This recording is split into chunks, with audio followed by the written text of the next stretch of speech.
Τι είναι αυτό? Ένα σπουργίτη.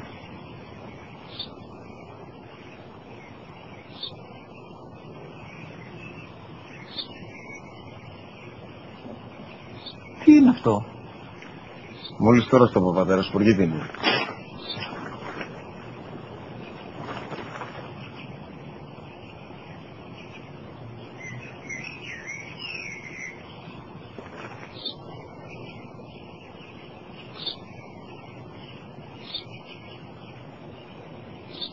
Τι είναι αυτό? Ένα σπουργίτη είναι, πατέρα. Ένα σπουργίτη. Σπου-γι-τι.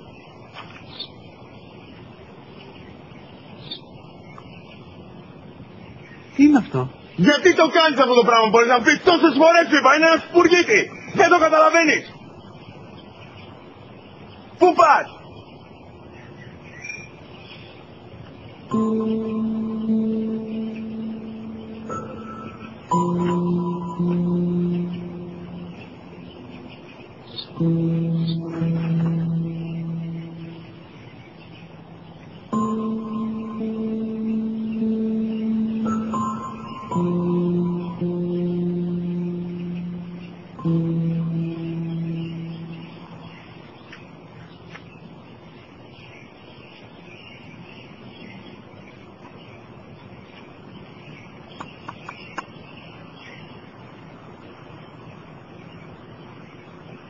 Δυνατά.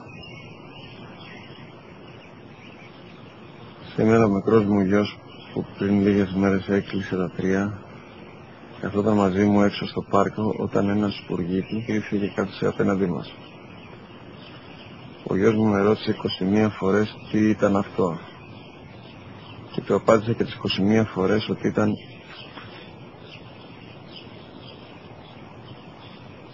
ένα σπουργίτη. Τον αγκάλιασα τρυφερά και τις 21 φορές που μου έκανε την ίδια ερώτηση, ξανά και ξανά, χωρίς να εκνευριστώ, νιώθοντας στοργή για το αθώο μου αγοράκι.